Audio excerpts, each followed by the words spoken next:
Hello everyone, so this is the second of our two stories this week and it's called Shelly and Pebbles. It's about two donkeys.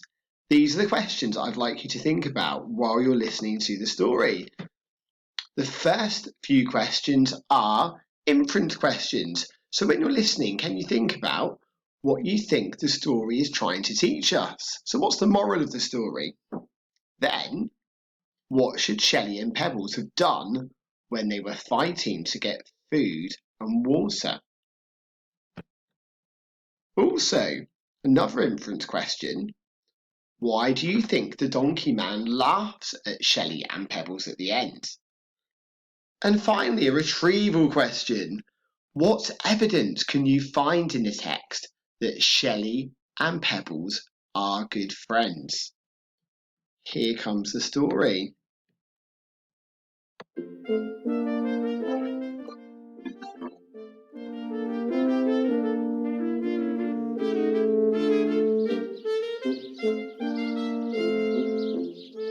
Morning, girl.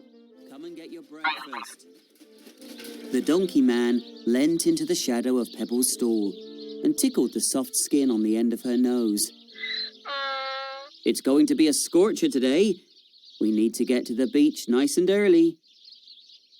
Pebbles rolled back her lips and stretched her neck over the stable door, sniffing and reaching for the hay in the bucket. In the stall opposite, her best friend Shelly twitched one long ear in her direction, but kept her nose in her own breakfast. The donkey man was right. The beach was already very hot and very busy. Pebbles loved it. The other donkeys were in teams of 3, but she and Shelly walked in front, in a pair, with a bright pink rope between them. They had worked together as long as Pebbles could remember, and the donkey man trusted them to lead the group along the seafront. All morning long, Shelly and Pebbles walked up and down the sand, carrying chattering children and wobbly babies, held in the saddle by proud mums and dads. The afternoon was just as busy. All the donkeys worked hard, but Pebbles and Shelly worked non-stop. They didn't lead the way home that evening. Slowly they plodded behind, and by the time they reached the stable, the other donkeys were already enjoying their supper or drinking noisily from large buckets of cool water. "Don't worry," soothed the donkey man. "I've got big helpings for you two." And he brought in 2 big buckets of food and 2 large buckets of cool water.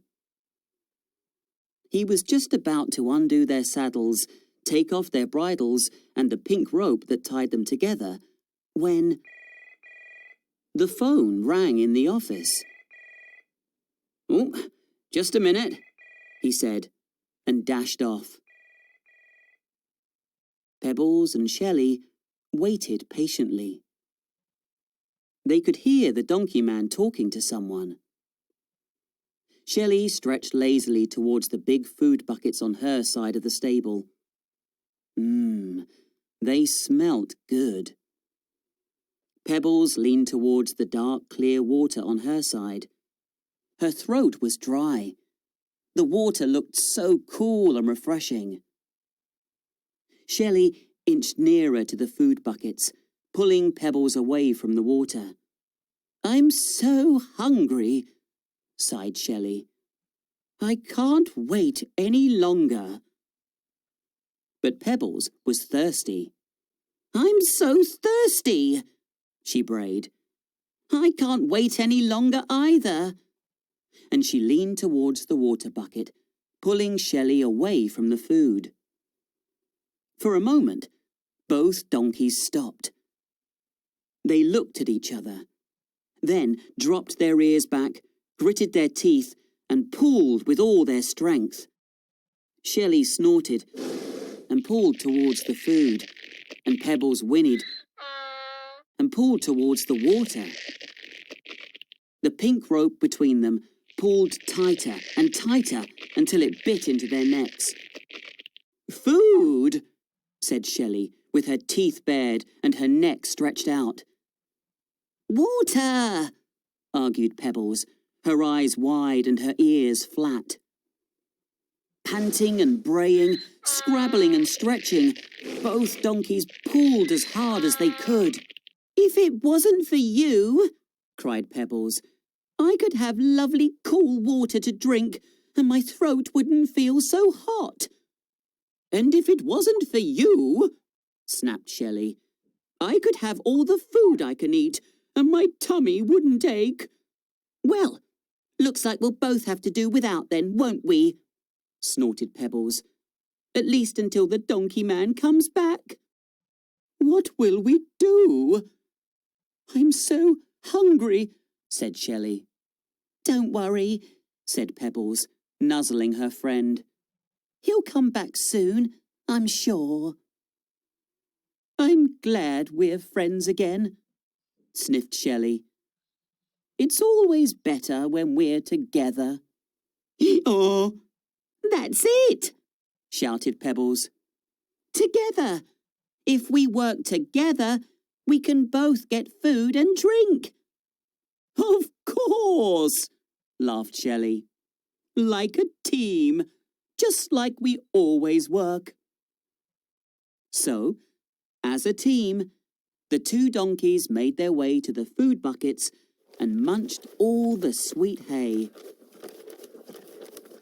Then, together, they made their way to the water and washed it all down with a long, cool drink. They were just wondering how they were going to get any sleep with their saddles still on, when the donkey man burst into the stable looking worried. He looked at the empty food buckets, and he looked at the half-drunk water buckets, and he started to laugh. You two really do know how to work together, don't you? He said. And he gave them each a large carrot as a reward.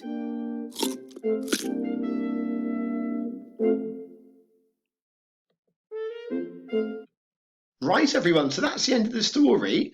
Just remember there's a copy of the text and also the questions in the Year 2 reading folder, so you won't have to remember them all. And please send us your answers on our Year 2 email address, as we love reading all of your answers. Thank you, everyone. Bye for now.